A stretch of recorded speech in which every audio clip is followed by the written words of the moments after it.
Hello বন্ধুরা, কিসের এত আয়োজন তোমরা কি জানো? তোমরা হয়তো আগের সমস্ত রিলসে দেখেই নিয়েছো যে আমি এত আয়োজন কিসের জন্য করেছিলাম। তো আজ সেই দিনটা ফাইনালি আমার ফেসবুক এবং ইনস্টাগ্রামে 100K সাবস্ক্রাইবার পূরণ হয়ে গেছে। আর সেই খুশিতে কেক কাটবো না সেটা কি হয় বলো? তাই ঝটাপট করে দিদি আর আমি গিয়ে নিয়ে চলে এলাম টেস্ট অ্যান্ড বাইট থেকে একটা কেক 100K লেখা। সন্ধেবেলা যাদেরকে ইনভাইট করেছিলাম তারা আস্তে আস্তে সকলেই চলে এসেছিল। আমি তো খুবই এক্সাইটেড ছিলাম কখন কেকটা কাটবো আর আমি একা একাই খেয়ে নেব। তো দেখো এখানে একটু ফটোশ্যুট হয়ে গেল, তারপরে ফাইনালি কিন্তু কেকটা কেটেই ফেললাম। তারপর আমার মামার বাড়ি থেকে মামা, দিদা, মামি এবং আমার দিদির বান্ধবীরা সকলেই এসে গিয়েছিল। আর আমি কেকটাও ঝটাপট কেটে ফেললাম, আমার বোনও ছিল পাশে। তো তারপরে কেক খাওয়ানোর চলছিল এখানে। তো দেখো আমি এখানে একটু আমার বোনের মাথায় স্প্রে দিয়ে ক্যারামুদি করছিলাম, আর ও দুটো ফটোশ্যুট করছিল কেকটাকে নিয়ে। ও শুধু কেকই কিন্তু কাটিনি, আজকে মেনুতে ছিল অনেক কিছু রান্না, লুচি, চিকেন, তারপরে হচ্ছে যে চানা মশলা, সব কিছু রান্না করে তারপরেই কেকটা কাটছিলাম। কেকটা নিয়েছিলাম অনেকক্ষণ আর কাটলাম রাত্রির হয়ে গিয়েছিল তখন।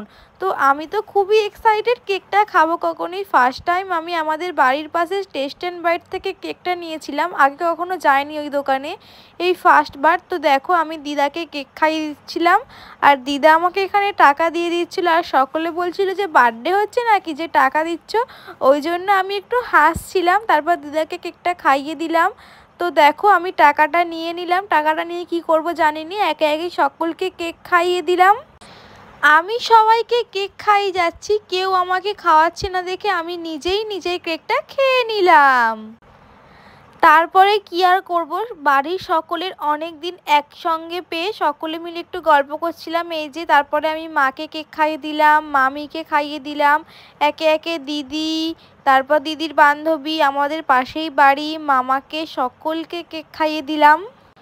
সকলে কেকটা খেয়ে কিন্তু অনেকটা বেঁচে গিয়েছিল। আমি বলেছিলাম এই কেকটা আমি সকালবেলা খাবো, আমার জন্য রেখে দেবে। কেকটার টেস্ট কিন্তু দারুণ ছিল গাইস।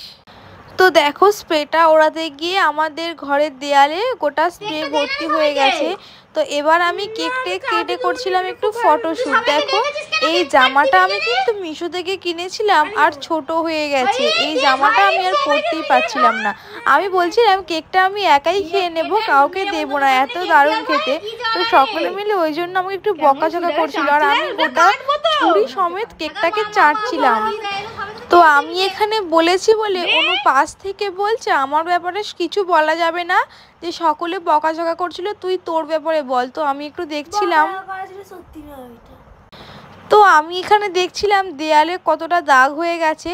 তো দেখো আমি এখানে কেক খেয়েই যাচ্ছি, কিন্তু সবই ঠিক আছে। জামাটা একবার পরলাম কিন্তু আর পরতে পারবো না, কারণ এইটা আমি রিটার্ন করেছিলাম। কিন্তু মিশো আমার সঙ্গে একটা বড়সড় স্ক্যাম করে ফেলেছে, জামাটা আমার রিফান্ড না নিয়ে গিয়ে। তো দেখো ফটোশ্যুটগুলো কেমন হয়েছে তোমরা কিন্তু জানিও। আমি একে একে অনেক ফটোশ্যুট করেছিলাম, ফ্যামিলি পিক তুললাম। তো টাটা, কেমন হয়েছে জানি।